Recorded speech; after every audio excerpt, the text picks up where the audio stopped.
Mga Lodi, don't skip ads po tayo. Maraming salamat sa patuloy ninyong pagsuporta. Paki-like and share naman dyan mga Lodi. At sa mga gustong mag-donate sa ating GCash or regular na load, mag-comment lang po tayo. Para patuloy tayong makapag-upload ng mga bagong kabanata. Marami pong salamat.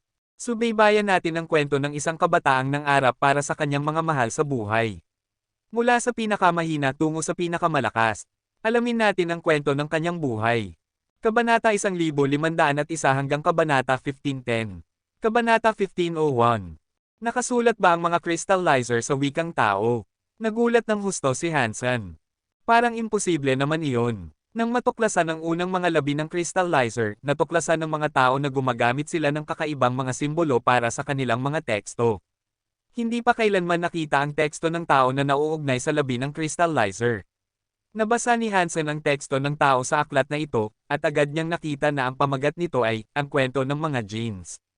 Sinuri ni Hansen ang aklat ng mas malapitan para matiyak na hindi siya nagkakamali. Pagkaraan ng 1 minuto, kinuha niya ang aklat at sinimulang basahin ito. Tunay ngang nakasulat ito sa sinaunang teksto ng tao. May ibang tao na ba ang nakarating dito?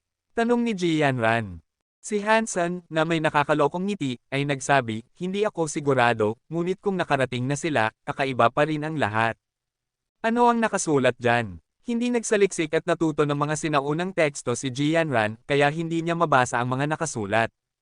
Binuklat ni Hansen ang aklat at ang mukha niya ay nagmukhang kakaiba habang nakatingin dito. Sinabi niya, para itong isang paraan para magsanay ng Qigong, ngunit sa parehong oras, hindi naman. Kakaiba ito. Paraan ba ito para magsanay ang mga crystallizer? Tanong ni Jianran na nagpapakita ng pagkagulat. Maaaring ito ay isang paraan ng pagsasanay para sa mga crystallizer, ngunit kung isa sa alang-alang kung paano nito inilalarawan ang katawan, tila tumutukoy ito sa katawan ng tao, sabi ni Hansen. Ibig sabihin, maaaring may ilang mga tao na nakarating dito, at marahil ay nanirahan din dito sa loob ng ilang panahon. Maaaring naiwan nila ang aklat. Ibinigay ni Jianran ang kanyang kasalukuyang teorya. Umiling si Hansen. Kahit na mukhang isang Qigong ng tao, at nababasa ko ang mga nilalaman, kakaiba pa rin ito para hindi maging isang Qigong. Hindi ko sa tingin kaya ng mga tao na magsanay sa ganitong paraan. Ano ang ibig sabihin niyan? Naguluhan si Jianran, hindi sigurado sa ibig sabihin ni Hansen. Pinagsama ni Hansen ang kanyang mga iniisip bago muling magsalita. Hindi ko talaga maintindihan. Para bang hindi makahinga ang mga tao sa tubig, ngunit ang pagsasanay ng Qigong ay ipinapalagay na kaya nilang gawin iyon. Kaya, ang kakayahang huminga sa ilalim ng tubig ay isang pangunahing kasanayan para sa pagsasanay nito. Maraming mga pamamaraan sa aklat na tulad nito, mga hindi kayang gawin ng mga tao.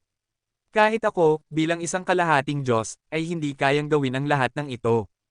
Hinala ko na ang mga Diyos lang ang makakagawa. Nagsasaliksik sila sa aklat ng ilang sandali, ngunit sa huli, wala silang natutunan. Tinanong ni Hansen ang salagubang kung maaari niyang dalhin ang aklat, at pinayagan siya. Kaya, kinuha niya ang aklat na may plano na saliksikin ito ng mas malalim sa ibang pagkakataon. Kumuha si Hansen ng ilang karagdagang mga bagay ng crystallizer mula sa silid pahingahan, at pagkatapos ay dinala niya pabalik sa barko ang Little Flower at Bower. Nagpatuloy sila sa paggalugad sa iba pang mga lugar. Maraming bagay ang pagmamayari ng mga crystallizer na hindi maintindihan ng mga tao. Ang tanging naiintindihan lamang ni Hansen at Jianran ay ang sinasabi ng salagubang. Nakakagulat talaga na ang isang planeta tulad nito ay nilikha ng artificial. Ang pangunahing control room ay 12-dosenang beses na mas malaki kaysa sa Planet Roca kung saan nakatira si Hansen. At higit pa rito, ito ay isang control room lamang. Mas maganda ito kaysa sa anumang barko ng pandigma ng tao. Ngunit kung ito ay isang control room, ano ang kinokontrol nito? Karaniwan, ang isang control room ay nakakabit sa isang gusali o mekanikal na istruktura para sa isang layunin. Tinatanong ni Hansen ang salagubang tungkol dito, ngunit sinabihan siyang kulang ito sa kaalaman upang masagot ang tanong na iyon. Sa loob ng 24 na oras, nakita ni Hansen ang lahat ng inaalok ng pangunahing control room. Bukod sa silid pahingahan, hindi siya nakahawak ng anumang bagay, at nang matapos na sila, hindi naisip ni Jianran at Hansen na may dahilan pa para manatili. Dagdag pa, ang control room ay mabilis na lumalayo sa alyansa. Mas matagal ang pag-uwi, kaya hiniling nila sa salagubang na umalis na ngayon. Nang magsimulang umalis ang salagubang, napansin ni Hansen na nasa parehong sistema pa rin sila. Simula nang pumasok sila, tila hindi sila gumalaw. Ngunit nang umalis sila sa control room, ang planetang may hitsura ng brilyante ay nagsimulang gumalaw ng mabilis muli. Sa loob ng isang segundo, nawala na ito sa paningin. Anong lahi ang pinakamalapit sa mga crystallizer? Kakaiba ito. Tumingin si Jianran sa lugar kung saan nawala ang pangunahing control room. Sino ang nakakaalam? Wala namang kinalaman sa atin, anyway. Ibinaba ni Hansen ang kanyang mga balikat. Bagaman mausisa siya, hindi niya talaga gustong malaman. Hindi pa rin maunawaan ni Hansen ang mahiwagang negosyo tungkol sa kanyang sariling pamilya. Hindi siya nasa mood para magtrabaho sa mga misteryo ng sibilisasyong ito. Ngunit interesado si Hansen sa ang kwento ng mga genes. Hindi niya alam kung ang aklat ay pag-aari ng isang tao o ng isang crystallizer. Ang mga paraan ng pagsasanay ay talagang kakaiba at tila imposibleng matutunan. Para bang ang isang isda ay kailangang lumangoy sa tubig ngunit inaasahang lumipad sa langit. Masyadong mataas ang mga kinakailangan para matutunan ng mga tao mismo. Maaaring ito ay isang uri ng biro, sa halip. Naisip ni Hansen. Pagkaraan ng kalahating araw, sa pamamagitan ng pag-navigate sa pamamagitan ng galactic map, nagawa nilang umalis sa Berens. Pagkatapos umalis sa Berens, nakita ni Hansen ang isang daluyan ng kargamento na katamtaman ng laki na pag-aari ng alyansa. Ayaw ni Hansen na magmaneho ng itim na salagubang pabalik, kaya nakipag-ugnayan siya sa driver ng barko na umaasa na makakuha ng libreng sakay. Dude, ang galing ng barko mo. Akala ko isang halimaw ito sa kalawakan. Sa screen, isang binata ang ngumunguya ng bubblegum at nagpapatugtog ng musika.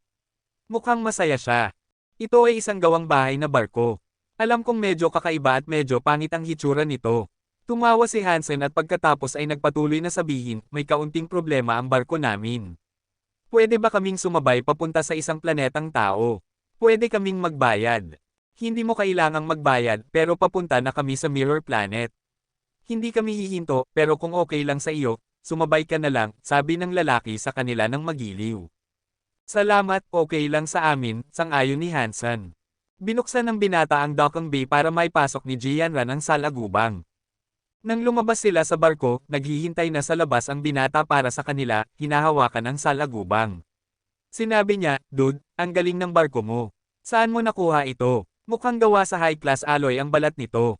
Gawang bahay ito. May sariling tindahan kami ng sasakyan, tumawa si Hansen. Ang galing nito. Pinuri ulit sila ng binata. Ano ang pangalan mo, kaibigan? Tanong ni Hansen.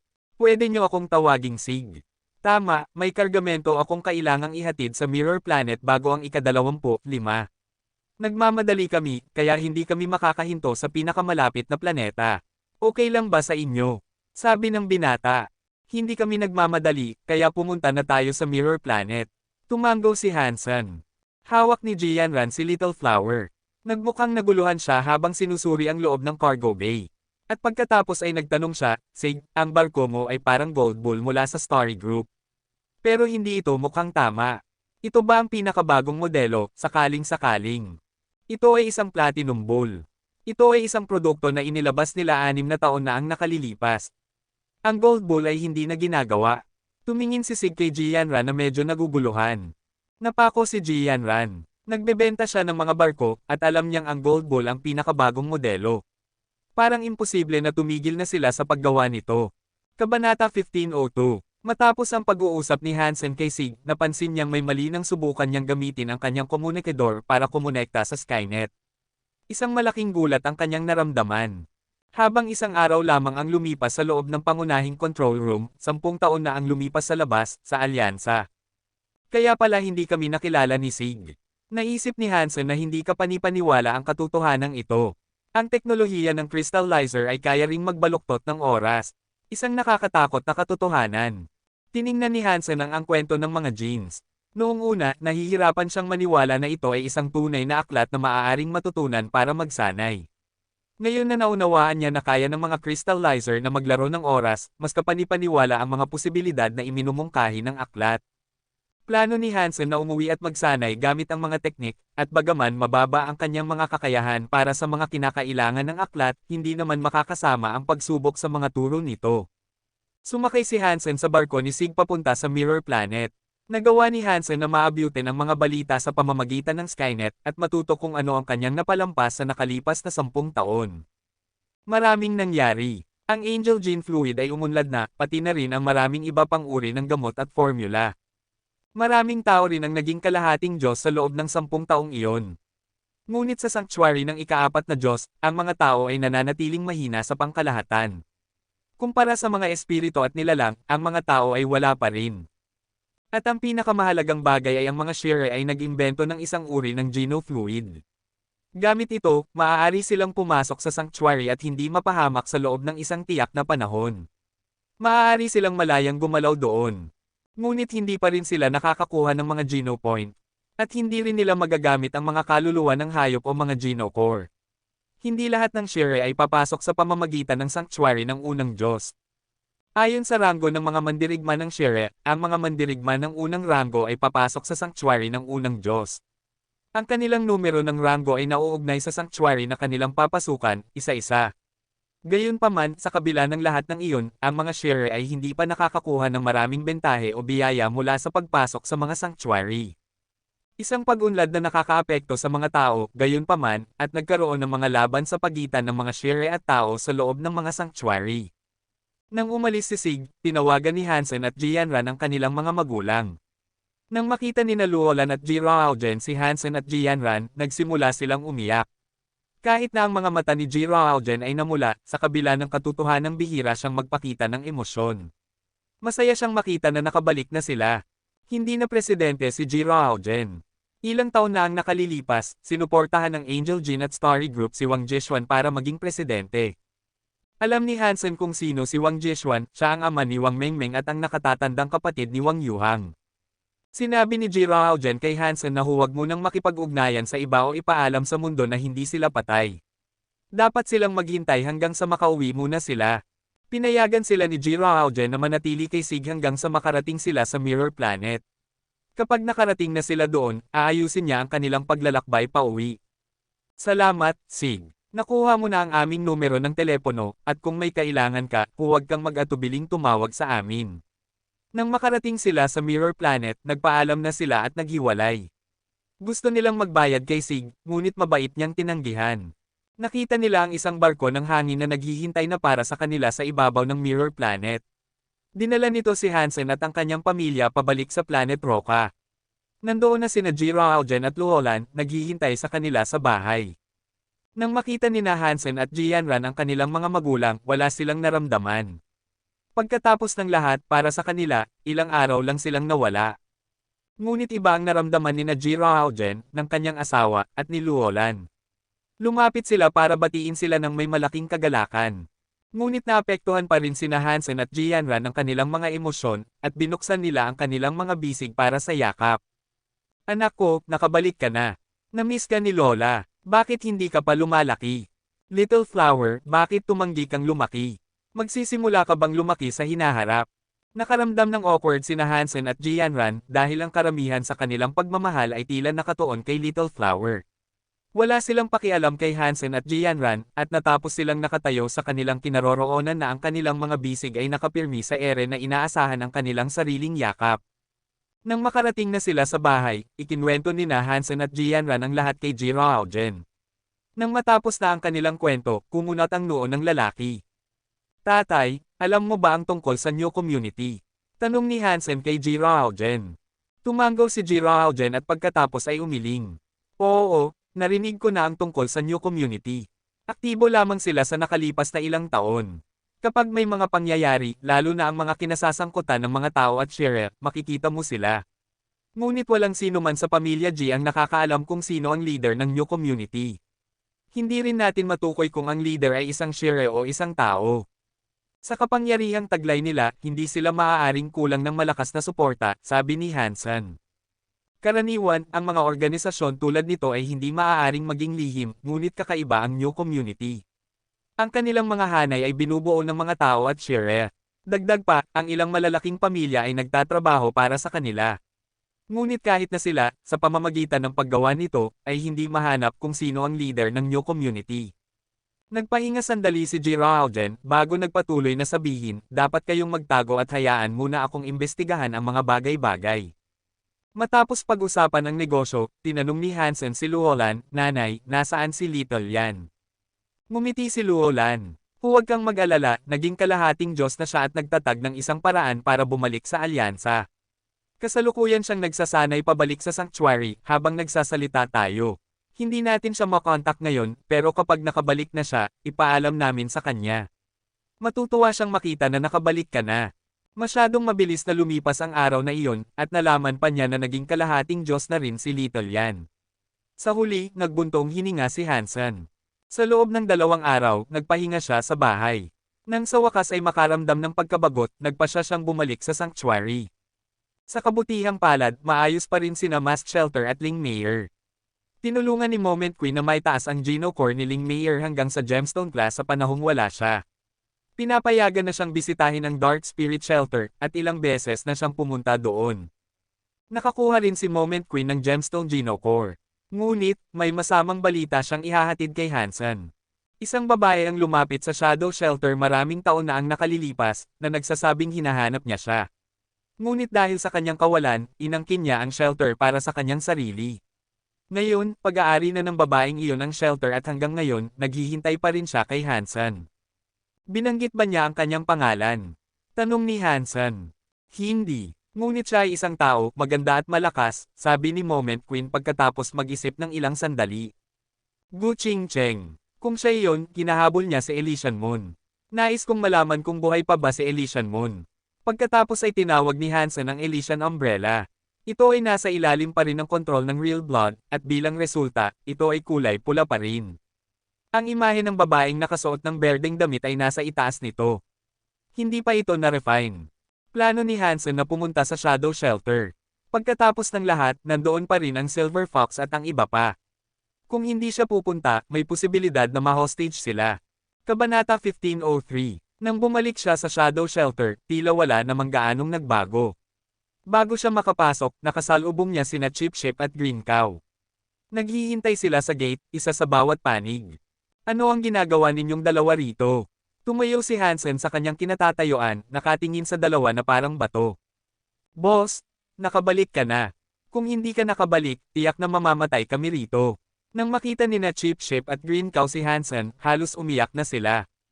Matapos umiyak sina Chip Ship at Green Cow, nalaman ni Hansen na sinabi ni Gu Qingcheng sa dalawa na magbantay sa kanilang kinaroroonan. Hindi ito para ipagtanggol laban sa anumang posibleng kaaway, kundi para tumayo sila doon at maghintay sa araw na bumalik si Hansen. Sinabi niya sa kanila na ipaalam sa kanya kaagad na makita nila siya. Nakatayo sila doon sa loob ng 10 taon, at sa lahat ng panahong iyon, hindi sila gumalaw ni isang pulgada.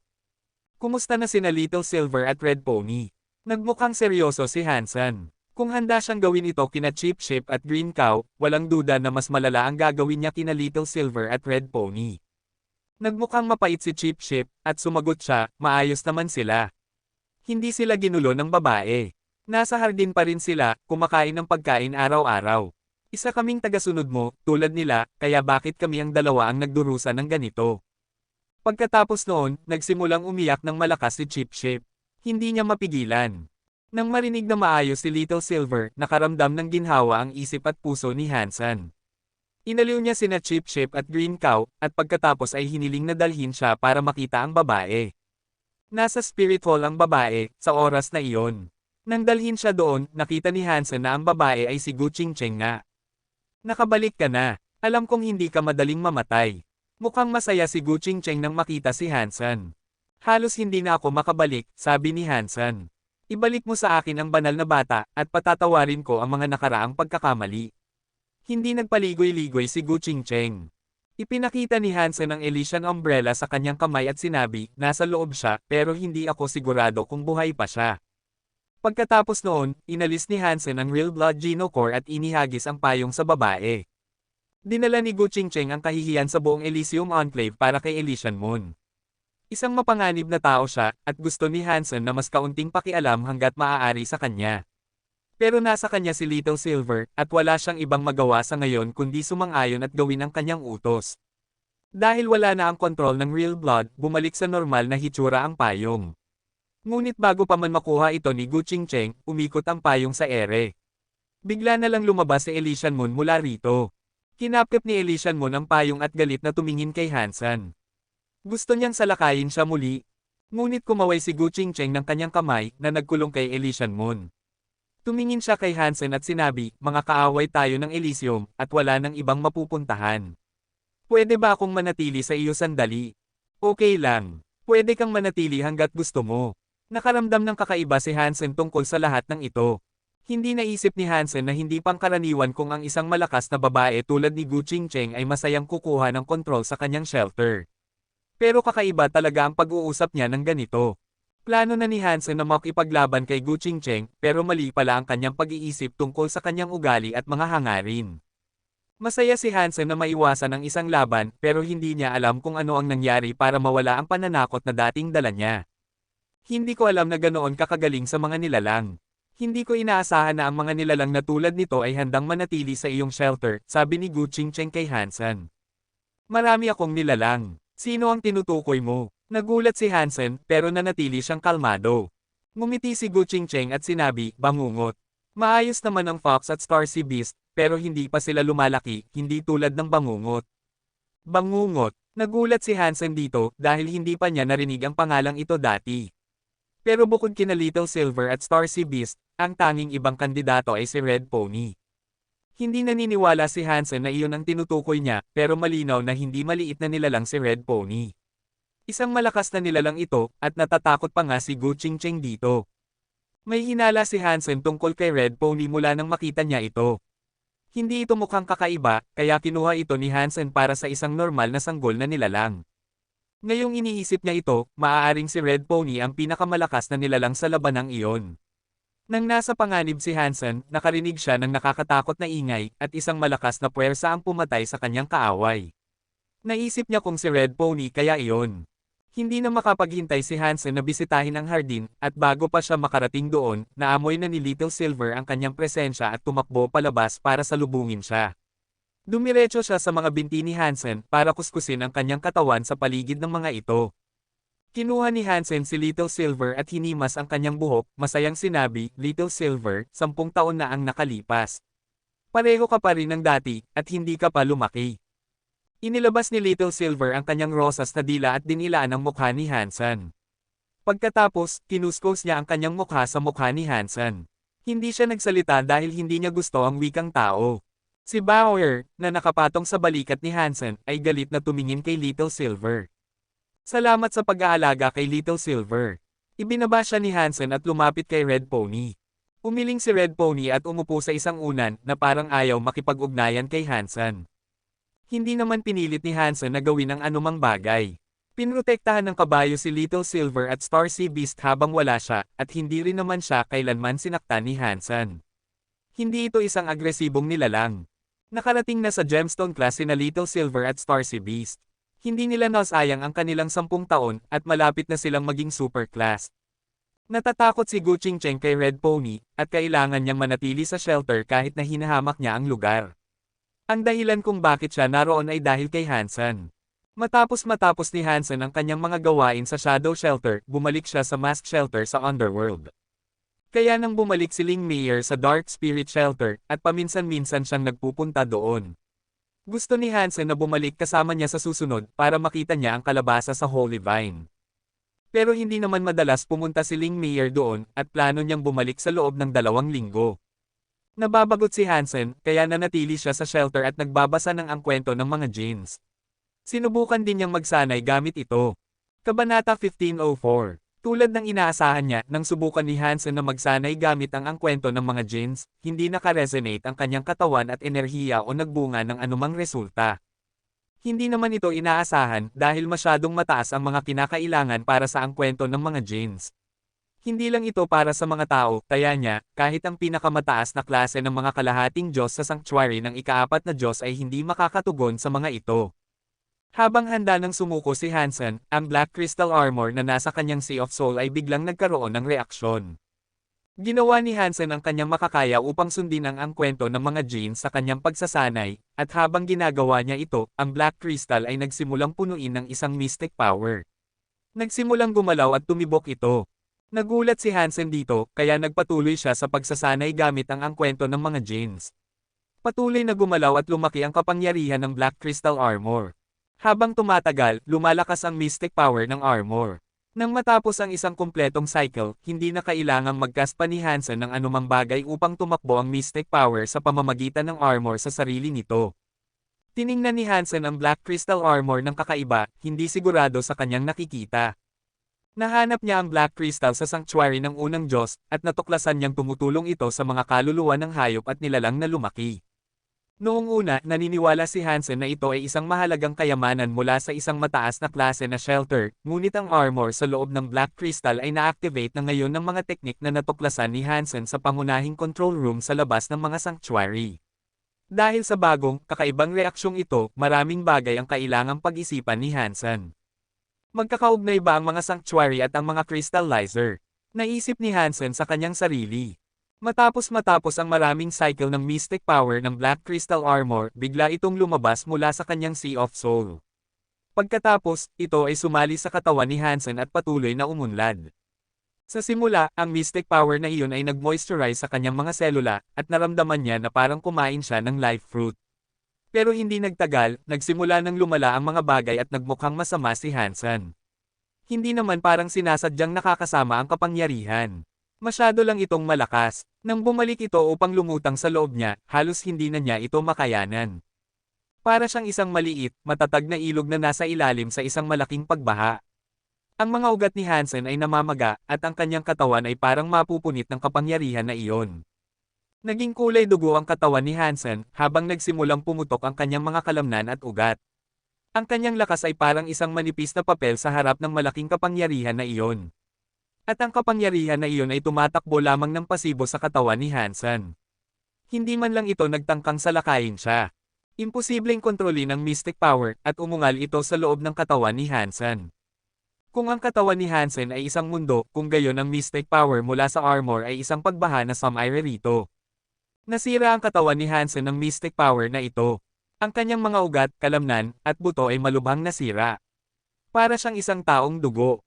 Naputol ang kanyang mga ugat, napunit ang kanyang mga kalamnan, at nagkakawatik-watik ang kanyang mga buto. Habang iniisip ni Hansen na mamamatay na siya, natapos ang isang huling cycle ng mystic power sa loob ng kanyang katawan. Lumabas ito sa kanyang katawan upang manatili sa loob ng armor. Nahiga si Hansen na hinihingal sa sahig. Pagkatapos ng ilang sandaling paghinga, ginamit niya ang Jad-Esken upang maibalik ang pinsala sa kanyang katawan. Hindi nagdulot ng nakamamatay na sugat ang mystic power, ngunit ang bawat bahagi ng kanyang katawan ay nasira sa ilang paraan. Nasugatan ang bawat selula ng kanyang katawan, kaya mabagal ang proseso ng paggaling. Hiniling ni Hansen kay Moment Queen na dalhin sa kanya si Little Silver para mas mabilis siyang gumaling. Sa kabutihang palad, malakas ang mga kakayahan sa pagpapagaling ni Little Silver. At dahil sa kapangyarihan ni Hansen, nagawa niyang maibalik ang kanyang katawan sa loob ng isang oras. Ngunit patuloy pa rin ang pagtakbo ng mystic power sa armor at hindi pa ito tumitigil. Hindi pa iyon ang katapusan. Pagkatapos ng araw na iyon, kahit na hindi naglaan ng oras si Hansen para magsanay ng ang kwento ng mga genes, ang mystic power ay lalabas sa kanya tuwing 2 araw. Susundan nito ang parehong cycle at gagawin ang parehong paggamot sa katawan ni Hansen. Palagi siyang magtatapos na nasira. Hindi alam ni Hansen kung ano ang gusto ng Black Crystal Armor, pero mukhang pinapayagan siyang magsanay ng mga bagong kasanayan. Maraming beses na sinubukan ni Hansen. Pero matapos ang paglutang ng Black Crystal Armor sa loob niya, hindi pa rin siya nakakagawa ng anumang progreso sa ang kwento ng mga genes. Naramdaman ni Hansen na ang kanyang katawan ay nagkakaroon ng kakaiba, maliliit na pagbabago, pero hindi niya masabi kung ano ang mga ito. Matapos masira ng mystic power ng maraming beses, nasanay na si Hansen dito.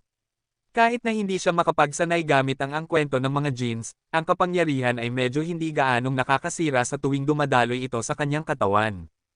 Pagkaraan ng kalahating buwan, nang nasa loob na naman siya ng mystic power, sinubukan nitong saktan si Hansen pero hindi na ito nakayanan. Pupunta na si Ling Mayer sa Dark Spirit Shelter.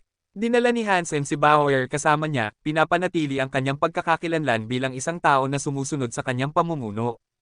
Nasasanay na si Ling Mayer na maging tunay na sarili si Hansen ngayon. Siya na ang tanging ibang tao na nakakaalam na may Super King Spirit Mode si Hansen.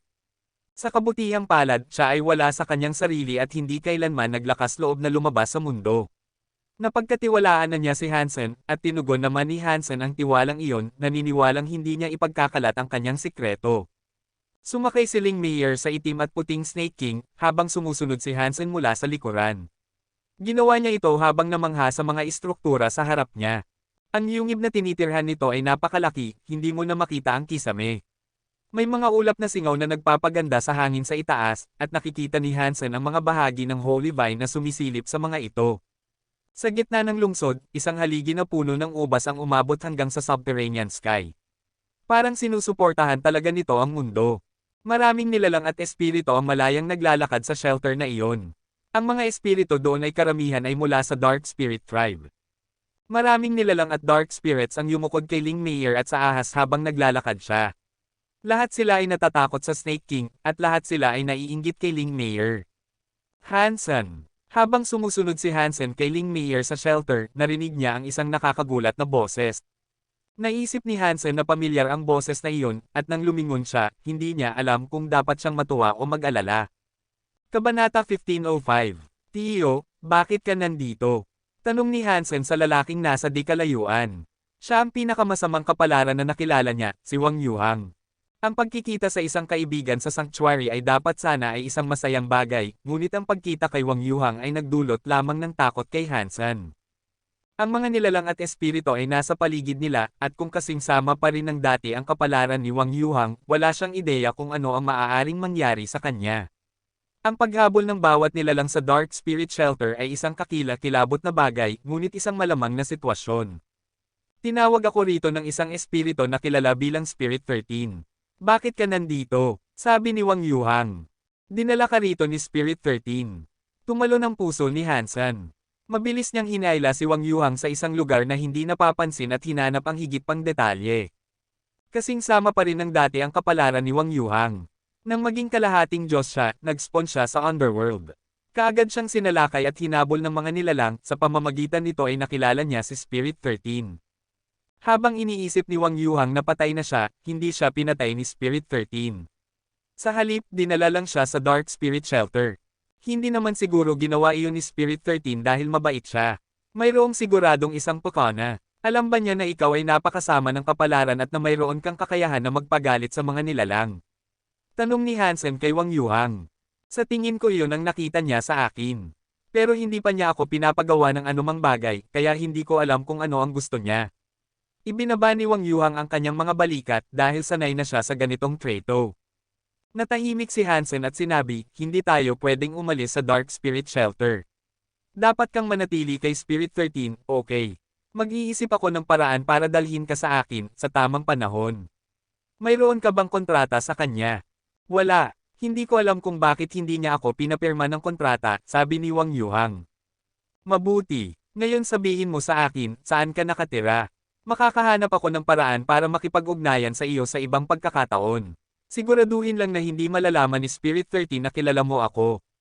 Naisip ni Hansen na iniligtas ni Spirit 13 si Wang Yuhang para gamitin bilang isang doom machine kay Ling Mayer. Sa kabutihang palad, hindi alam ni Spirit 13 na si Hansen ay dollar. Ang pagkita sa kanya ay hindi dapat magdulot ng hinala. Matapos sabihin kay Wang Yuhang kung saan sila dapat magkita muli, tumakbo si Hansen para maabutin si Ling Mayer. Lahat ay nakatingin kay Snake King at Ling Mayer sa oras na iyon, at walang nakatingin kay Hansen. Tumingin si Bauer sa Holy Vine habang papalapit sila, at kalaunan ay tumalon patungo rito. Pero nagawa ni Hansen na mahawakan siya sa oras at hinimas ang kanyang ulo. Sa mahinang boses, sinabi niya, maraming mga elite ngayon. Huwag kang mag-alala, makakahanap ako ng paraan para makita natin ang kalabasa. Huwag kang magmadali. Tumango si Bauer. Titig na titig siya sa Holy Vine, at ayaw pang kumurap. May bahay si Ling Mayer sa Dark Spirit Shelter. Dinala niya si Hansen para makita ang kanyang mga magulang. Ang mga magulang ni Ling Mayer ay walang dalisay na dugo, at mayroon lamang silang gemstone Geno Core, pero dahil kay Ling Mayer, mayroon silang kastilyo at hardin sa Dark Spirit Shelter. Bakit ka pumili ng isang tao? Ang mga tao ang pinakamasama. Mahina sila at kulang sa katapatan.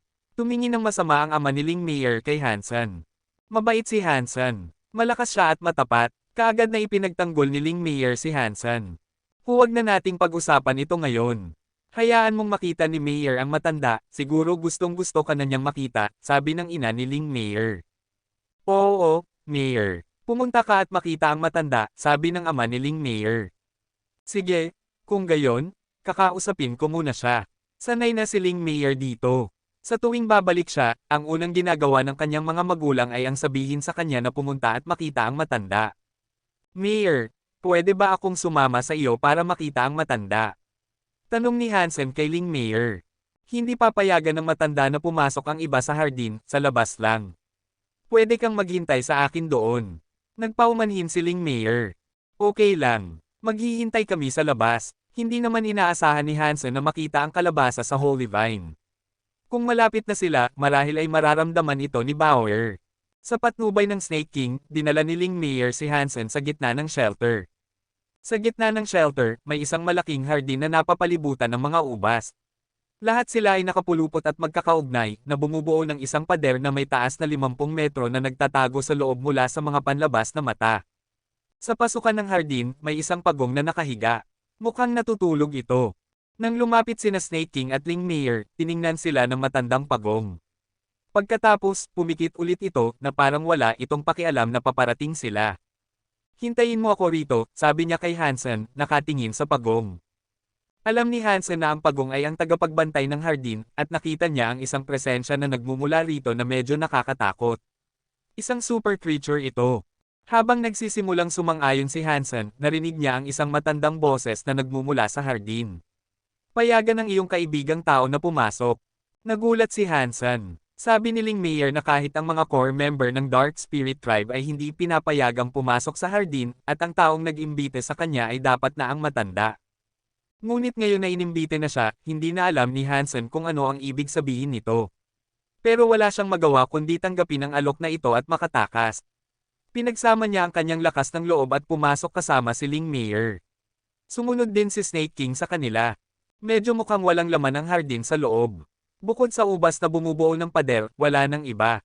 Sa gitna, makikita mo ang higanteng, pangunahing ubas na tumataas mula sa lupa na parang isang malaking haligi. Sa ilalim ng ubas na iyon ay nakaupo ang isang gwapong espiritu. Naisip ni Hansen na ang matanda ay magiging isang uri ng stereotypical, matandang karakter. Pagkatapos ng lahat, gaano man katagal ang pamumuhay ng isang espiritu, ang kanilang hitsura ay dapat na nagpapakita ng edad sa ilang antas. Pero nang makita niya ito, alam niyang masyadong maliit ang kanyang pag-iisip. Nakikita niya ang mga espiritu bilang mga tao. Hindi matanda ang matanda. Sa katunayan, medyo gwapo siya. Kung hindi niya nakita ito doon sa hardin, paniniwalaan ni Hansen na siya ang nakatatandang kapatid ni Ling Mayer o kung ano paman. Pagbati, matanda, binilisan ni Ling Mayer ang kanyang lakad para yumukod sa harap nito. Gumiginhawa na si Mayer ngayon. Ngumiti ang matanda at hinimas ang ulo ni Ling Mayer. Tumingin siya kay Hansen at pagkatapos ay sinabi, ikaw ba ang taong tumulong kay Mayer? Iyon ang aking tungkulin. Yumukod si Hansen. Hindi inalis ni Bauer ang kanyang mga mata sa Holy Vine, at hindi man lang siya tumingin sa matanda. Malapit sa ugat ng higanteng ubas, tumubo ang isang 3 talampakang haba, mas batang ubas. May nakasabit na berdeng kalabasa na kasing laki ng kamay. Kabanata 1506, nakita ni Hansen ang berdeng kalabasa, pero hindi niya ito tinitigan. Ayaw niyang magkamali ang matanda. Iba ang itsura ng kalabasa kaysa sa lumabas ni Bauer, at iba rin ang pakiramdam nito. Hindi masabi ni Hansen kung bakit, pero hindi niya maipaliwanag. Ang tao na emperador at ako ay konektado, sa isang paraan. Tinulungan niya ako. Kumusta na siya ngayon? Paano naging ganito ang mga tao? Nagulat si Hansen sa sinabi ng matanda. Alam ni Hansen na ang tao na emperador na binanggit ng matanda ay ang leader ng Blood Legion na naging Diyos umano. Hindi ko alam ang tungkol sa ating matanda. Hindi ko pa siya nakikita dati, at hindi rin sinasabi ang mga kwento tungkol sa kanya. Umiling si Hansen. Hindi naisip ng Dark Spirit Elder na nagsisinungaling si Hansen, at tumango lang siya at sinabi, noong panahong iyon, lahat ng lahi ay naniniwalang naging Diyos ang tao na emperador. Mukhang hindi pala totoo iyon. Kung naging Diyos talaga ang tao na emperador, hindi magiging ganito ang mga tao ngayon. Ang pag-akyat sa ranggo ay gawain ng isang individual, at mukhang bumagsak ang tao na emperador. Kung hindi, hindi na kailangang bumaba ng mga nasa ibaba ng emperador na dugo niya. Ito ang unang pagkakataong narinig ni Hansen na pinag-uusapan ng iba ang mga tao at ang kanilang mga ninuno. Gusto niyang makipag-usap pa sa matanda para matuto pa tungkol sa mga ninuno ng tao. Pero sa loob ng ilang pangungusap na iyon, nakakuha na si Hansen ng ilang sagot. Nasa sanctuary pa rin ang kwento ng mga matatandang tao, hindi tulad ng Ozeret na nakalimutan na. Mukhang iba ang mga tao kaysa sa mga Sheret, naisip ni Hansen. Hindi na nagpatuloy ang Dark Spirit sa pag-uusap tungkol dito, at sa halip ay sinabi, alagaan mo si Mayor at gagantihan kita ng mabuti. Ibibigay ko ito sa iyo bilang gantimpala sa pagpapadala ng isang espiritu para bantayan siya. Pagkatapos noon, tinawag ng Dark Spirit Elder ang isang Geno Core sa harap ni Hansen. Nakita ni Hansen na ito ay isang lumang salamin. May marka dito na nagpapahiwatig na ito ay gemstone class. Hindi niya alam kung ano ang ginagawa nito, pero tinanggap ito ni Hansen at nagpasalamat sa matanda. Naunawaan naman ni Hansen na hindi ito isang simpleng gantimpala. Higit pa itong babala. Parang casual ang mga salita, pero paraan ito ng matanda para sabihin kay Hansen na alam niya ang bawat galaw niya. Alam niyang pumasok si Hansen sa shelter, at alam niyang nagpadala siya ng espiritu para bantayan si Ling Mayor. Kapag naging super class si Mayor, bibigyan ka pa ng mas maraming gantimpala. Wala ang mga Super Geno Core. Pagkatapos noon, kumaway ang matanda ng kanyang kamay at pinapasama si Hansen kay Snake King palabas. Matapos umalis si Hansen, napansin niyang basa ng malamig na pawis ang kanyang katawan. Mas malakas ang matanda kaysa kay Gu Qingcheng. Kung gusto ng matanda na mamatay si Hansen, wala siyang makatatakas. Tatay, gusto ko ang kalabasa. Seryoso ang mukha ni Bauer. Mabilis na tinakpan ni Hansen ang kanyang bibig. Tumingin siya sa paligid, ginamit ang Dangshan Aura para magtago, at tinanong siya, alam mo ba kung ano ang kalabasa? Umiling si Bauer. Hindi ko alam, pero parang importante ito sa akin. Hindi ko makuha ngayon. Binabantayan ng Dark Spirit Elder ang kalabasa. Hindi natin makuha ngayon. Alam ni Hansen na mas mahina siya kaysa sa matanda. Ang isang sinaunang nilalang na tulad nito ay mas malakas kaysa sa karamihan ng mga emperador. Mukhang nalulungkot si Bauer, kaya nakaramdam ng pagkakasala si Hansen. Tinanong niya, Bauer, alam mo ba kung kailan ito magiging mature? Siguro sa loob ng 4 hanggang 5 taon. Tumingin si Bauer kay Hansen. May oras pa pala, makakahanap tayo ng paraan para makuha ito, sabi ni Hansen para aliwin siya. Pero alam niyang ilang taon lang ay hindi sapat para makakuha ng sapat na kapangyarihan para harapin ang buong Dark Spirit.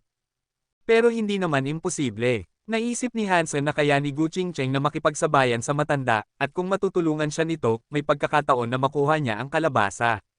Sa loob ng ilang taon, marahil ay makakarating na rin si Hansen sa antas ng matanda. Nanatili si Hansen sa Dark Spirit Shelter sa loob ng 2 araw, at kalaunan ay nakahanap ng pagkakataon para makawala at bisitahin ang lugar kung saan dapat naruroon si Wang Yuhang. Pumasok si Hansen sa isang madilim na eskinita sa shelter. Lumabas ang boses ng isang lalaki mula sa dilim. Maraming tukso ang nasa hardin. Isang code ito, at sinagot ito ni Hansen gamit ang password, kaya nagdaya siya. Kaibigan, dumating ka na. Matagal na kitang hinihintay. Lumabas si Wang Yuhang mula sa dilim at kaagad na hinawakan ng mga kamay ni Hansen. Para manalo sa rebolusyong ito, kailangan nating maging matyaga. Dapat kang maging handa na magsakripisyo, sabi ni Hansen ng may katwiran. Inilayo ni Wang Yuhang ang kanyang mga kamay. F*CQ. Ikaw ang magsakripisyo. May ilang daang taon pa akong natitira sa aking buhay, at may mga babaeng naghihintay sa akin. Hindi ako magsasakripisyo ng kahit ano. Bata, naging kalahating Diyos ka para sa ilang babae. Kailangan mo ng mas malalaking pangarap. Sabi ng mukha ni Hansen na naaawa siya sa lalaki. Well, kung hindi, bakit ako magsasanay? Kung hindi para sa mga babae, sino pa? Ikaw. Ngumiti si Wang Yuhang. Ibinaba ni Hansen ang kanyang mga balikat at sinabi, talagang ang para sa mga babae ka. Sa pamamagitan ng paraan, mayroon ka bang balita tungkol sa ginagawa ni Spirit 13? Tumango si Wang Yuhang. Oo. Sinabi niya sa akin na lumapit sa isang dark spirit na nagngangalang Ling Mayor, at sundan siya sa tuwing aalis siya. Talagang masama ang gagawin ni Spirit 13. Gusto niyang sundan mo siya para mapahamak siya ng iyong masamang kapalaran sa pamamagitan ng pag-akit ng mga halimaw. Naisip na ni Hansen na ito ang mangyayari, pero ngayon ay nakarinig na siya ng kumpirmasyon. Ano ang dapat kong gawin, kung gayon? Tanong ni Wang Yuhang. Mabuti na ginagawa mo ito. Huwag kang mag-alala, nandito ako. Iniisip ni Hansen kung paano niya maaalis si Wang Yuhang dito. Ngayong pinadala na ni Spirit 13 si Wang Yuhang dito, mas madali na ang mga bagay. Sobrang tuwang-tuwa si Wang Yuhang. Nag-aalala siya na kailangan niyang manatili kay Spirit 13. Masyadong wala sa sarili si Spirit 13. Wala siyang ideya kung gaano kalakas talaga si Tio. Talagang iniisip niyang si Tio ay masama lang ang kapalaran, at iyon lang. Tumawa ng masama si Hansen. Nag-usap sina Wang Yuhang at Hansen ng ilang sandali bago umalis. Maraming plano si Spirit 13, at hinayaan ni Hansen na mangyari ang mga ito. Lumapit si Wang Yuhang kay Ling Mayer at naghintay na dalhin sila ni Hansen sa mask shelter. Sa pamamagitan ng paraan, may iba pang mga kalahating Diyos na tao sa Dark Spirit Shelter. Tinawag ko sila para magkita. Gusto mo bang sumama? Tanong ni Wang Yuhang kay Hansen. Saan mo narinig ang lahat ng ito? Tumingin si Hansen sa kanya ng may pagkagulat. Haha, dahil ako ang kapatid ng presidente. Mas nirerespeto nila ako ngayon.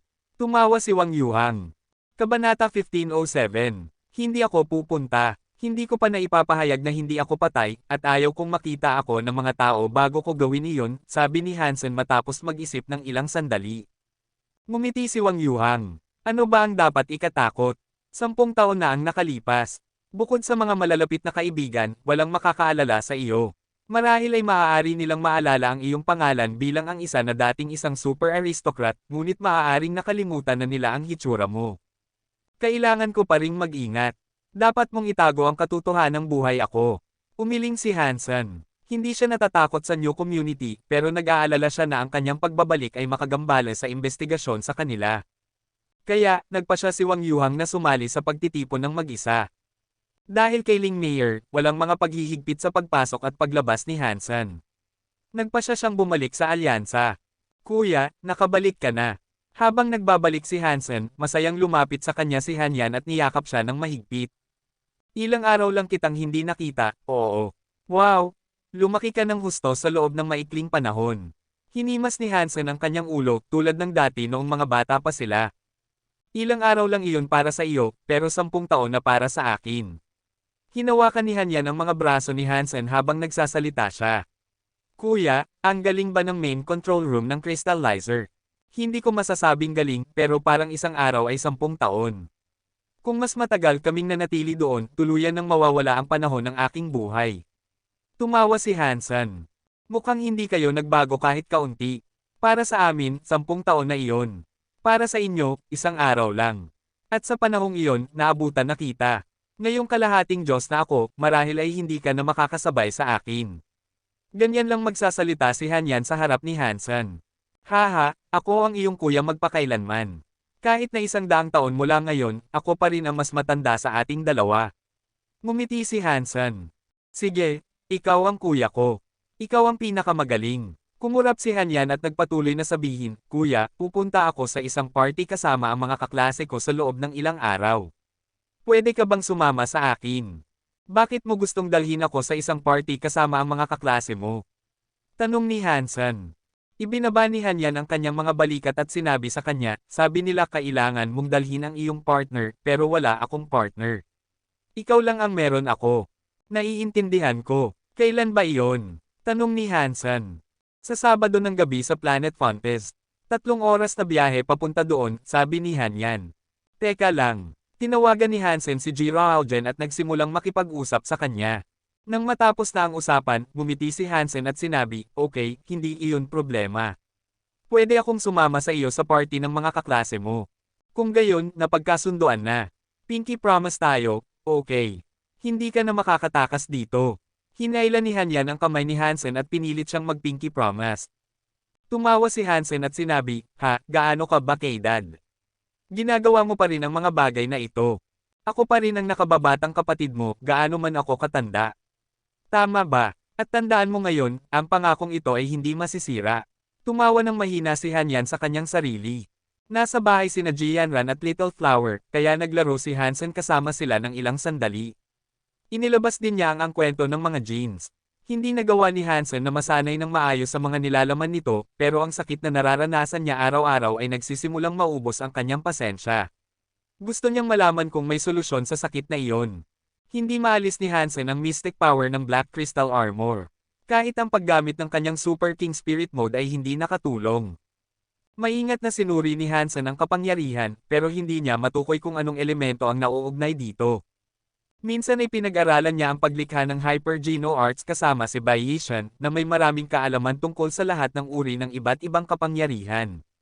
Pero ang kapangyarihan na nagmumula sa armor ay hindi tumutugma sa anumang kapangyarihan na kanyang pinag-aralan o nakita noon. Tumingin si Hansen sa oras at napansin na halos oras na para gawin ng Black Armor ang dapat nitong gawin. Kaya, pumunta si Hansen sa kanyang training room at naghanda para tiisin ang sakit. Dumating ito sa tamang oras, tulad ng dati. Ang Mystic Power ay pinalabas ng armor, umiikot at dumadaloy sa buong katawan ni Hansen. Nagdulot ito sa kanya ng matinding sakit. Kahit na hindi napigilan ni Hansen na mangyari ito, determinado siyang hindi lang uupo doon at hindi gagawa ng kahit ano tungkol dito. Habang dumadaloy ang kapangyarihan sa buong katawan niya, ginamit ni Hansen ang isang kasanayan mula sa ang kwento ng mga genes para tulungan siyang kontrolin ang kapangyarihan na iyon. Marahil ay masyadong mahina ang kanyang mga kapangyarihan, o marahil ay hindi lang sa kanya ang kapangyarihan, pero kahit anong subukan niya, hindi makokontrol ni Hansen o maimpluwensyahan man lang ito ng kaunti. Sumunod sa mga daluyan ni Hansen, umikot ang Mystic Power sa kanyang katawan ng isang beses bago bumalik sa armor.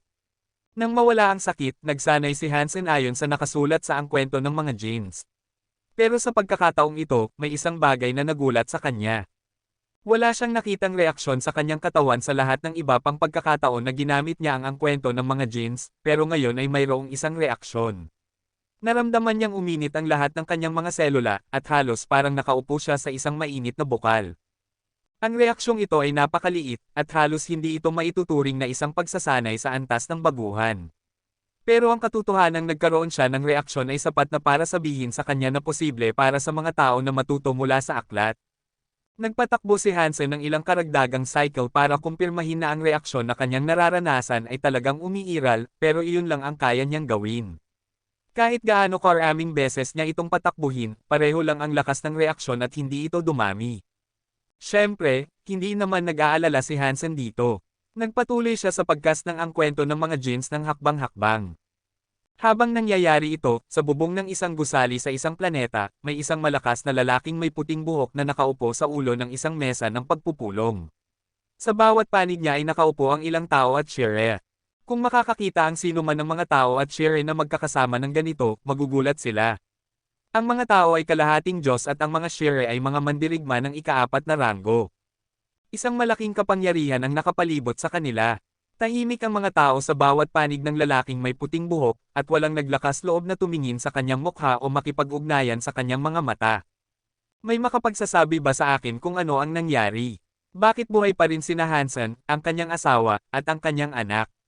At gayon paman, 5 miyembro ng Nyo community ang nawawala.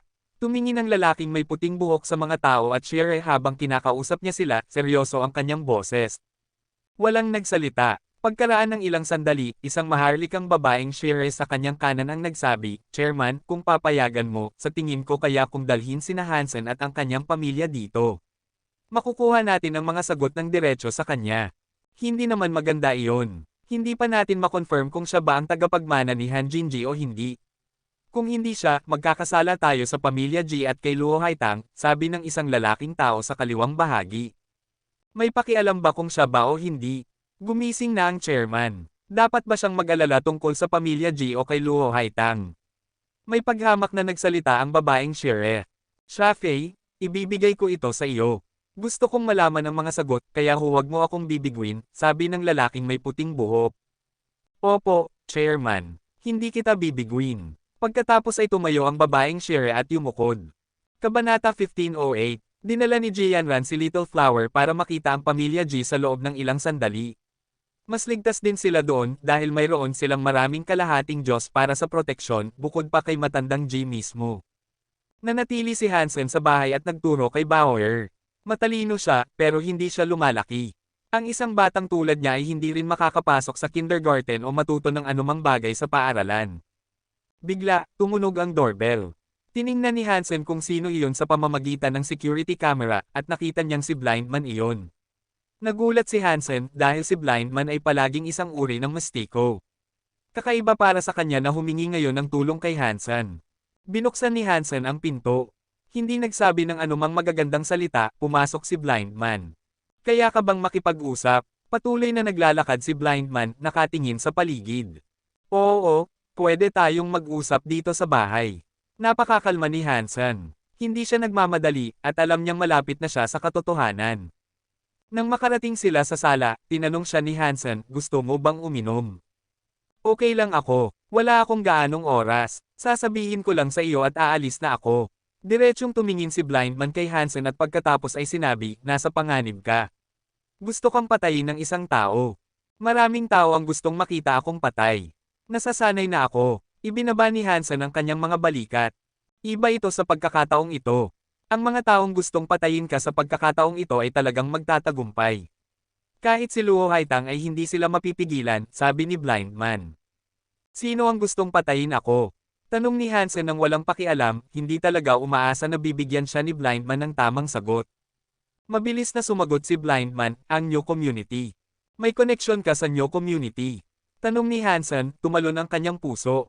Tumango si Blindman. Komplikado. Hindi ko masyadong maipaliwanag ngayon. Sinabi ng iyong ama na sabihin sa iyo na dalhin ang iyong pamilya sa alinman sa pamilya Ji o Luo, kung saan ligtas sila. Kung sakaling mahuli ka ng New Community, hindi mahalaga kung sino ang magtatanong sa iyo, kailangan mo lang malaman na ang iyong lolo sa tuhod na si Han Jinji ay isang opisyal lamang. Wala siyang kinalaman sa Han Jinji ng Blue Blood Special Forces. Gusto kong malaman ang lahat, malamig na sabi ni Hansen. Ang lahat ng gusto mong malaman ay nasa loob nito. Buksan mo ito sa isang ligtas na lugar at pagkatapos ay sirain mo ito. Huwag mong hayaang makita ito ng ibang tao, kung hindi, mapapahamak ang iyong ama. Ibinigay ni Blindman ang isang card sa kamay ni Hansen at pagkatapos ay kaagad na umalis. Napakabilis umalis ni Blindman. Bago pa man makasagot si Hansen, wala na siya. Isinara ni Hansen ang pinto sa likod niya at nagretiro sa kanyang silid para mabasa ang mga nilalaman ng card. Sa mga holographic images, nakita ni Hansen ang isang pamilyar at kakaibang anino. Mukhang ang kanyang ama mula sa kaunti niyang naaalala. Little Senador, tandaan mo ang sasabihin ko sa iyo. Ikaw ay isang matanda na ngayon at naniniwala akong gagawa ka ng tamang desisyon.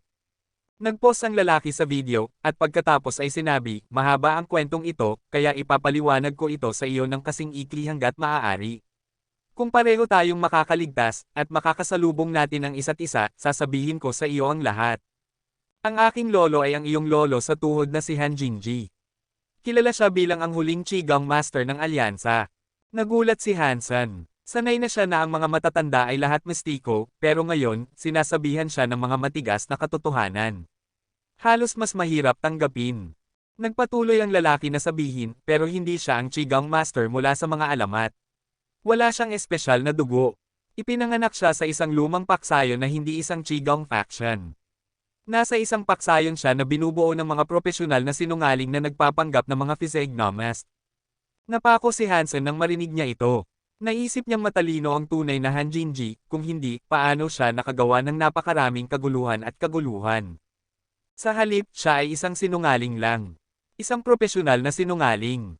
Bukod dito, hindi siya ang iyong tunay na lolo sa tuhod. Ang iyong pangalawang tiyuhin at tiyahin ay hindi kamag-anak mo sa dugo. Nang mamatay ang iyong lolo sa tuhod, ginawa niya ito sa pamamagitan ng isang plano na kanyang ginawa maraming taon na ang nakalilipas. Ginamit niya ang pagkakakilanlan ng isang opisyal na nagngangalang Han Jinji din. Ginamit ng iyong lolo sa tuhod ang kanyang pagkakakilanlan at ginamit ko ang pagkakakilanlan ng panganay na anak ng iyong lolo.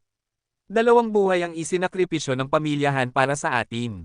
Napakadami nating utang sa kanila, kaya kahit anong gawin nila, huwag mo silang sisihin. Bukod kina Han Jinji at sa iyong lolo, wala silang alam.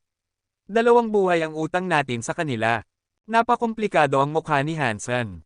Ang sinasabi ng lalaki sa kanya ay lampas sa lahat ng kanyang inaasahan. Naisip namin na makatatakas kami sa mga humahabol sa amin at mabubuhay bilang isang ordinaryong pamilya, pero natunton nila ang aming bakas at dinala sila mismo sa akin.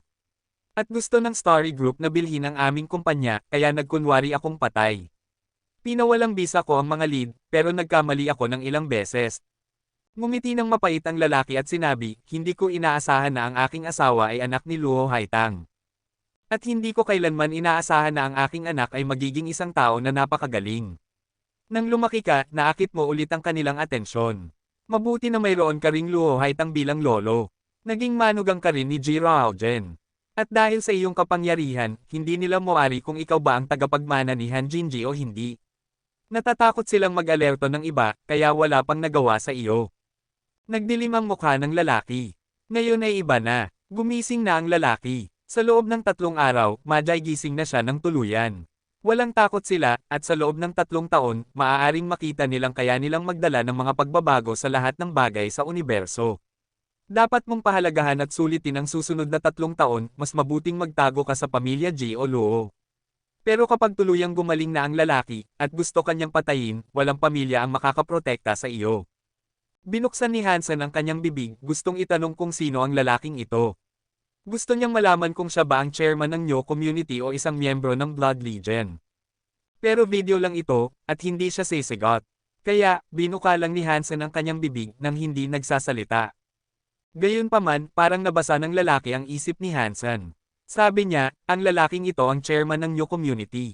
Kasama ko sila sa loob ng maraming taon, at bukod sa kanyang lakas, wala akong masyadong alam. Ang alam ko lang ay ang mga taong kasing lakas niya, kapag gumaling na, ay ang uri na hindi kayang labanan kahit ng mga kalahating Diyos.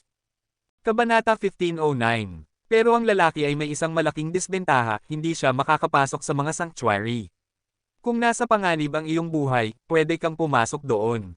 Maraming mga elite ng New Community ang maaaring harapin mo sa sanctuary, pero hindi ka bababa sa magdurusa sa galit ng kanilang leader. Nang sabihin iyon, biglang naging komplikado ang ekspresyon ng lalaki. Anak ko, mas malaki ka kaysa sa inaasahan ko. Napakasaya kong magkaroon ng anak na tulad mo. Dapat kang manatiling buhay, para alagaan ang iyong ina at si Little Yan. Mabait ang iyong asawa, at cute si Little Flower. Gagawin ko rin ang lahat ng aking makakaya para matiyak ang kaligtasan ng mga bagay na ito, at sana, isang araw, magkita ulit tayo. Pagkatapos noon, natapos na ang video. Hindi masabi ni Hansen kung talagang ang kanyang ama ang lalaki. Umunlad ng husto ang teknolohiya, at hindi mahirap gumawa ng isang video na tulad nito. Alam ni Hansen na ipinadala mismo ni Blindman iyon para mas mukhang kapanipaniwala. Kahit na hindi naglakas loob na maniwala ng buo si Hansen kung totoo ang mga nilalaman, malinaw na ang video. Marami sa mga sagot na ibinigay sa kanya ay may katuturan. Pero nagtataka pa rin siya tungkol sa lahat ng ito. Naramdaman niyang may mali. Tulad ng pag-iwas ni Han Jinji sa Nyo community. Kung siya, bakit siya nagpapanggap pa rin na Han Jinji ang pangalan niya? Parang hindi naman siya nagtatago sa paningin ng lahat. Ang ganitong uri ng bagay ay isang kalokohan. Kung gumamit siya ng pangalang hindi katulad ni Han Jinji, mas kapanipaniwala ito, at mas mababa ang tsansa na matuklasan siya. Kung si Han Jinji ay mapagmataas lang sa kanyang pangalan at ayaw niyang palitan ito, hindi rin naman ito masyadong may katuturan. Siya ay isang propesyonal na sinungaling, at ang pagbibigay ng ibang pangalan sa iba ay parang isang pangkaraniwang gawain. Walang sino mang maglalagay sa panganib ang lahat ng kanilang nagawa dahil sa isang maliit na pagmamataas.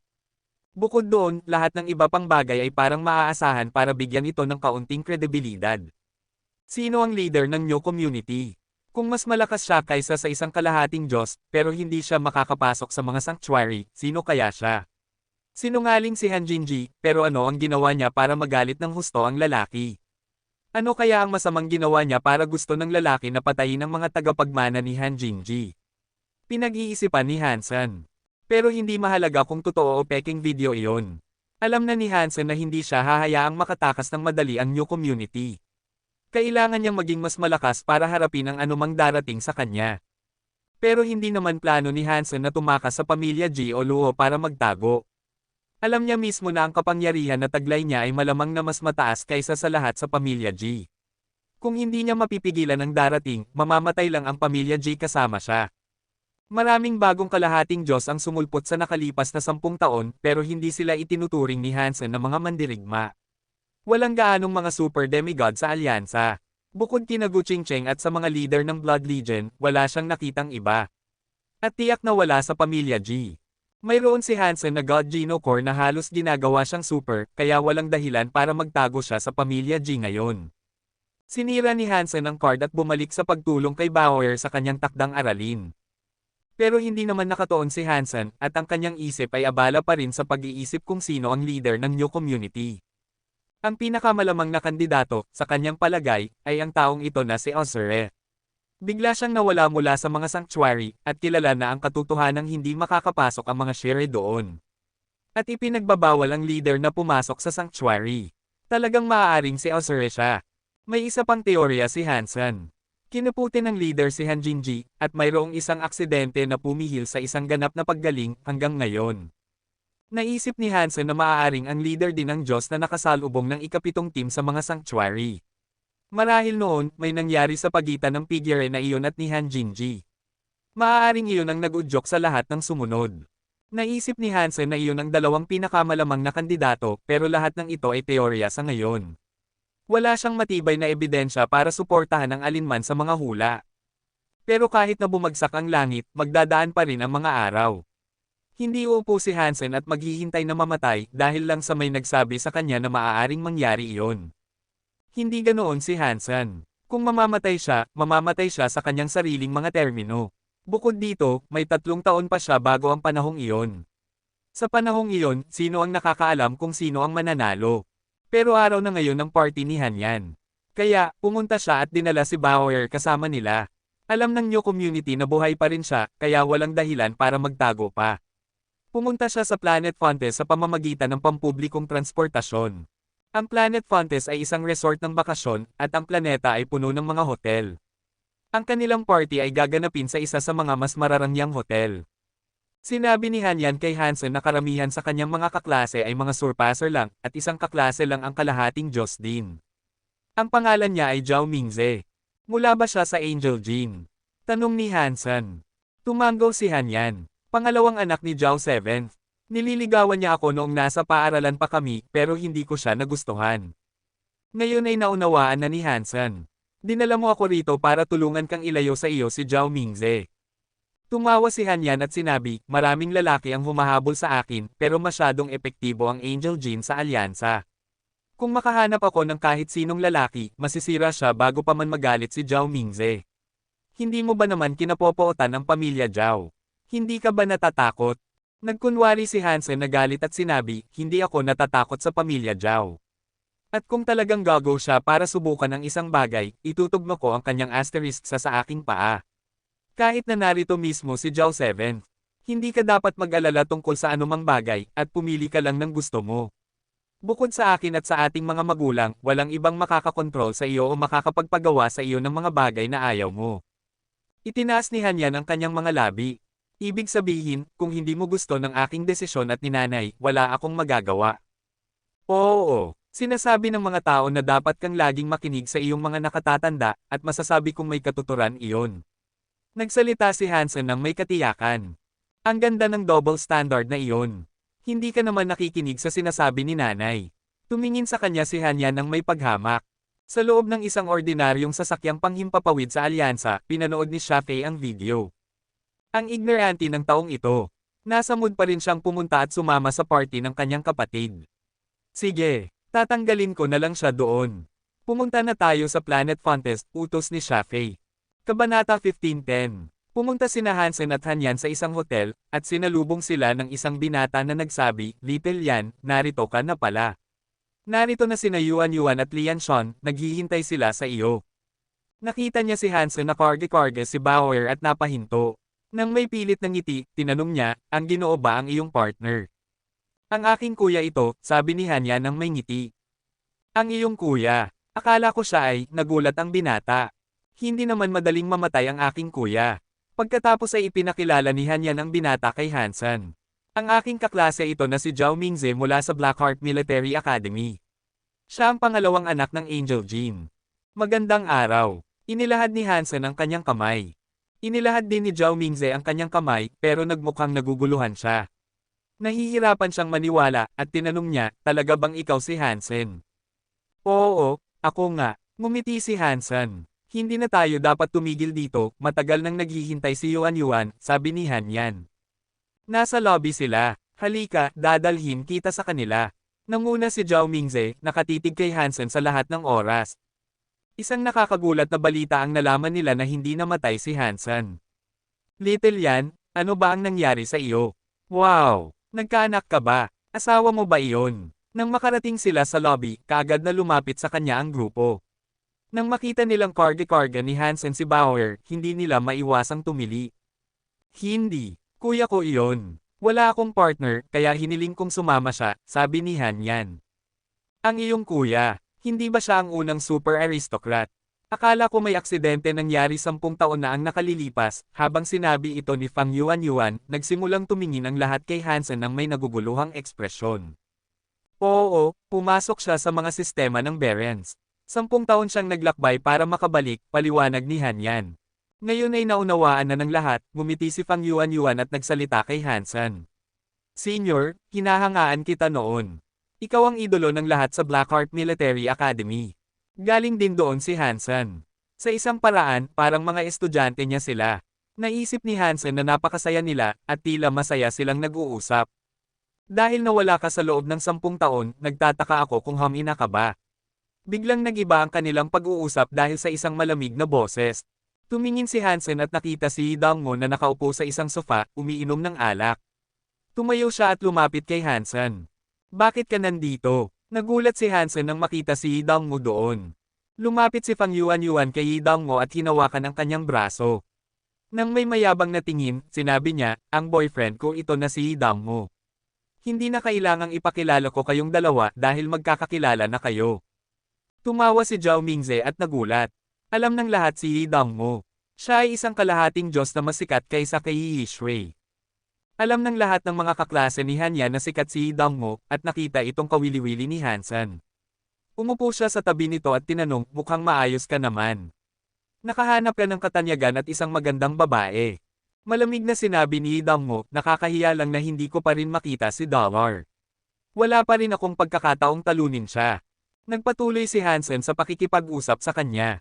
Hindi siya mahilig makipag-usap at hindi niya kailanman gaanong kinausap ang sinuman tulad ng pakikipag-usap niya kay Hansen. Pero mas naging tahimik siya dahil sa panahon o ganoon ang pakiramdam niya. Habang patuloy ang kanilang pag-uusap, isa pang barko ng hangin ang lumapag sa Planet Fontes. Nag-disguise si Shafei. Nakasombrero siya at nagsimulang bumaba sa barko. Pero bago pa siya tuluyang makalabas, may isa pang nagsimulang bumaba. Tina, bakit ka nandito? Nagulat si Shafei nang makita ang babaeng bumaba sa barko. Sumusunod ako kay Shafei. Kumurap si Tina. Ang kanyang ekspresyon ay mukhang masama. Ngumiti ng mapait si Shafei at sinabi, Tina, kung malaman ng chairman na sumuot ka sa aking barko at tumakas, mapaparusahan ako. Kumurap si Tina at sinabi, huwag mo lang hayaang malaman ng aking ama. Kung nandito ka para patayin si Hansen, matutulungan kita. Ito ang aking misyon at kaya kong gawin ito. Pwede kang bumalik sa barko para may maghatid sa iyo pabalik, sabi ni Shafei. Shafei, sa tingin mo ba mas mahina ako sa iyo? Sa tingin mo ba hindi kita matutulungan? Parang galit si Tina. Hindi yan ang ibig kong sabihin. Mayroon kang magagandang genes ng chairman, kaya syempre mas magaling ka sa akin. Pero si Hansen ay isang kalahating Diyos na tao lang. Hindi siya karapat-dapat na patayin ng isang tao na kasing galing mo. Parang nahiya si Shafei. Si Tina ang nag-iisang anak na babae ng chairman ng New Community. Mahal na mahal siya, at lumaki siyang napakagaling. Pero dahil bata pa siya, kulang siya sa tamang karanasan sa pakikipaglaban. Hindi kayang ipagsapalaran ni Shafei na masira siya ng isang kalahating Diyos. Kung masugitan ng isang buhok sa kanyang ulo, mapaparusahan si Shafei. Marahil ay papatayin pa nga siya. Kahit na kulang si Tina sa karanasan, napakatalino niya. Kumurap siya at sinabi, Tita Shafei, huwag kang mag-alala. Dinala ko ang Geno Armor ng aking ama. Hindi ako mapapahamak. Nanlaki ang mga mata ni Shafei at sumigaw siya. Ano, ninakaw mo ang Geno Armor ng chairman. Tita Shafei, hindi mo dapat sabihin iyan. Anak niya ako, kaya ang kanyang mga pag-aari ay pag-aari ko rin. Ginagamit ko lang ang aking mga pag-aari. Hindi ako nagnakaw ng kahit ano. Kumurap ulit si Tina habang nagsasalita siya. Hindi alam ni Shafei kung paano sisigot. Walang takot si Tina, at malinaw na kahit ang chairman ay hindi siya makakontrol. Dahil tumakas na siya at sumunod kay Shafei dito, magiging imposible na siyang ibalik. Pero dahil mayroon siyang Geno Armor, mas ligtas siya. Hindi bababa sa hindi na kailangang mag-alala si Shafei tungkol sa anumang posibleng parusa dahil sa pagpapahamak kay Tina. Makakaprotekta sa kanya ang armor mula sa anumang top-tier demigod. Tita Shafei, patayin na natin ang kalahating Diyos na taong iyon. Parang excited si Tina. Sige, pero dapat mong sundin ang aking mga utos, sabi ni Shafei. Sumang-ayon si Tina, pero tiningnan ni Shafei ang mukha ng babae at alam niyang magiging imposible na talagang mapakinggan siya. Masaya si Shafei na ninakaw ni Tina ang armor. Kung masugitan siya, malaking problema iyon.